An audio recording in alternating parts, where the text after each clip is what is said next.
The Walden single, of course, is turning a lot of heads. There's nothing like it. And I believe that's the first new song you wrote for the new album. Is that correct? Oh yeah, no, thank you for checking it out. And that was the first song. That's cool. You knew that. And how long had you and your collaborator known each other before recording the song? We met in 2009, I believe, at Comic-Con. We played a show together, like an after party. I'd known about his music, and the Walden song he'd been working on for a while, and he wrote the verses and I wrote the chorus. And then I rapped the second verse, I rapped his lyrics. So I don't do that a lot, but I really liked what he wrote. So I didn't think there was any reason to change it, and coming up with the hook was really fun because it didn't have a real chorus. Yeah, that is kind of an opposite approach. I remember the album that you did for Crappy Records, where it pretty much seems like you did all the verses and then other people chipped in the choruses, the people like Linus and Parry Grip and all that. Yeah, hey, you have a good memory. Exactly. It was like the opposite of that. That's true. Yeah, so obviously you're flexible if some albums you're doing the verses, other albums you're doing the choruses, but are you the kind of artist that writes every single day, or do you have to have an album for you to do the writing?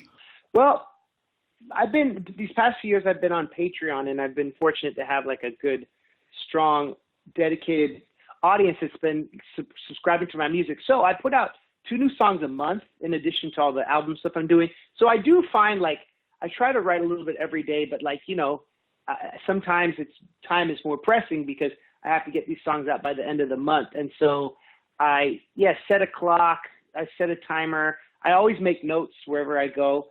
And, but I don't write a little bit every day. I kind of do it in marathon sessions like we did with Dewey Decibel, is that we would read a book and then try to send each other demos in like 3 days and write our verses and then refine it in the studio. So it was a similar thing. Like that project took a lot of research. And in general, if someone were following you for a long time, they would see that you've been doing things the same way in the sense that you've been doing home recording and DIY kind of stuff and altogether showing that you're smart, whereas hip hop has kind of progressed naturally in that direction. Did you ever kind of realize like, hey, I've been right all along? Thanks, Darren. That's a sweet observation. I mean, yeah, I think it's funny how laptop rap was kind of like an outlier genre in 2003. And it was all about, big studios and even turntables. And I think as everything has gotten smaller and everything's gotten easier, the home recording has taken off. But, all the advancements in hip hop, like Grand Wizard Theodore and Grandmaster Flash, the original DJs, a lot of that stuff was them experimenting in their bedrooms. And so I think hip hop is cool because it's a very portable genre that if you have technical fluidity and knowledge of the culture and you have a story you want to tell, it's always been kind of DIY. But the laptop thing is cool how that's like the norm now. And now every DJs with Serato with laptops on stage. Well, yeah, absolutely. And the artists that you just mentioned, when they started out, they were kind of the one hip-hop artist on the bill. And in your career, you've kind of been that way too, where you've toured with a lot of rock and punk artists. And, is it by design that you haven't been always associated with rappers, that you've been the token, hip-hop artist on the punk bill? Man, that's a nice compliment. I've been fortunate that, like, punk, I've read early on, especially, I'd write a lot of songs about the music industry. So guys like Bowling for Soup, when they heard those songs, especially like Signing Emo, it was like, oh, this kid is making fun of the music industry. And I think Weird Al Yankovic was always a big influence on me because he would, do any genre. And that's how I kind of approached, and how I've always approached rap. I like to fuse it with whatever I can. But I come from a punk rock background, playing guitar in punk bands. And so that energy it's kind of made sense. I think a lot of that came from because I would sample like Brand New and those old emo pop punk bands back when I started. And so it gave it a context. But yeah, I've opened for Snoop and Nas and like people like that, T-Pain, Pitbull, but like at college shows. But the only rappers I really work with consistently are the other nerdcore guys. But for instance, last weekend we opened for Big D and the Kids Table in Boston, and I had my band, and it was really fun because it felt like a normal kind of pairing. So I think it's always, it behooves you to be the different act on a bill, because then people are like, oh, you stick out as opposed to like 10 ska bands. You know what I mean? Well, you brought it up before I could, with you sampling Brand New, and I also remember you initially sampling Piebald and all that. Were all the bands initially happy with the sample, or did any of them, try and block it in some way? Oh, that's a good question. I always got them cleared, and especially like the songs I released on albums that came out, like officially, all those samples were always cleared. In some cases, it was a publishing split. Like Iggy Pop, I gave him a small advance for that. His label had actually said, this is a bad message. You can't let this guy do it. And Iggy was like, no, I like it. It's kind of like an anarchic message. So he went around their backs and cleared it himself, which was like pretty cool. So like, kind of like I saw how Weird Al would always get clearance for his parodies. I never have wanted to have legal trouble.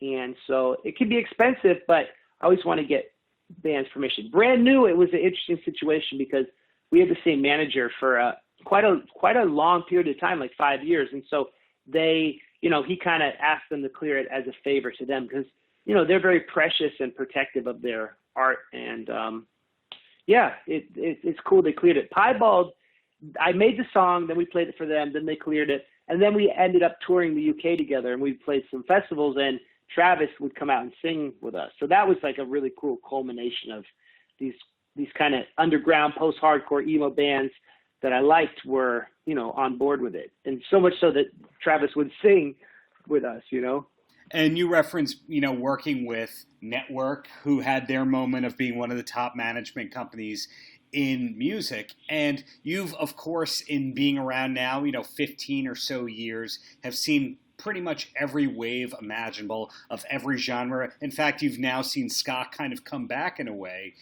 yet you're still MC Lars. And I assume that's something that you're proud of, one of your top accomplishments, that everything has changed except you. Man, that's a sweet way to put it. I'm really grateful, man, because things come and go, genres, things become popular and less popular. And the thing I've always tried to sell is my authenticity and my storytelling. And I'm kind of a weird dude. And so if I can just be myself, that's enough. I do a podcast, and I talked to a friend of mine who plays guitar with me. He used to be a booking agent, and this guy, Mike Russo, he made a great point about how social media changes, how we listen to music changes, all that stuff changes.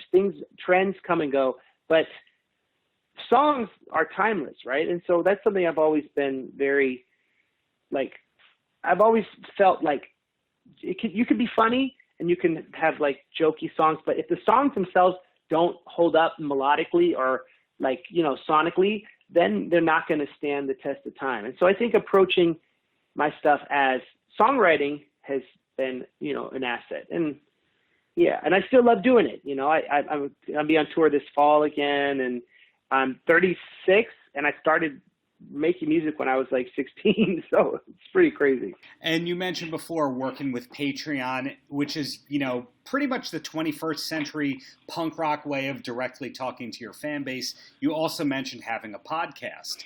And is there anything that you're not doing that you still hope to be doing? Because it sounds like you couldn't be any more direct with your fan base.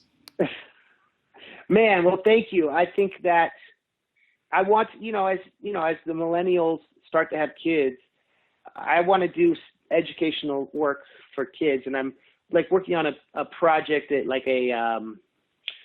like a multimedia project for kids with kids music that's educational. And, I think that's what I want to go into, that kind of interactive world, more into that. And, games and puppets and all that fun stuff. So I think it is important to give your fans something real and something that's frequent. You can't just do one video every 4 years. You have to give them something every week. And so, how often is your show? How often does your show come out?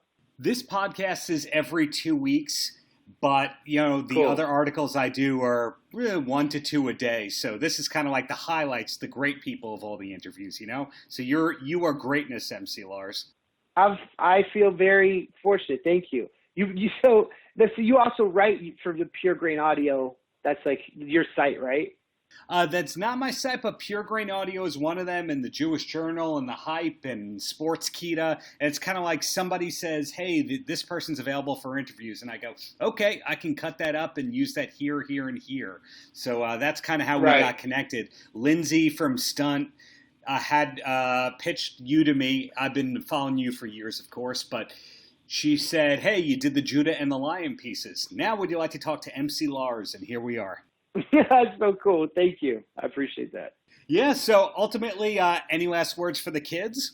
Well, I think that, reading is such an important thing. And like any way we can engage our minds and disconnect from social media, even briefly, it's really helpful. And so we wanted to recommend, by rapping about these books we love, maybe it'd be an introduction for some people to try to explore these authors and read more about them and learn more about them. So reading is great. The internet is also great, but I think it's important to find a good balance between the two. And also this idea that I've always, my theme is always like wanting to inspire people to create more and consume less. Like it's okay to have influences, but it's better to make things, I think, than to sit back and idly consume what, mainstream like corporations are telling you to consume. And now more than ever, with the algorithms and everything, it's very easy to like have your taste to be programmed, even when you think that you're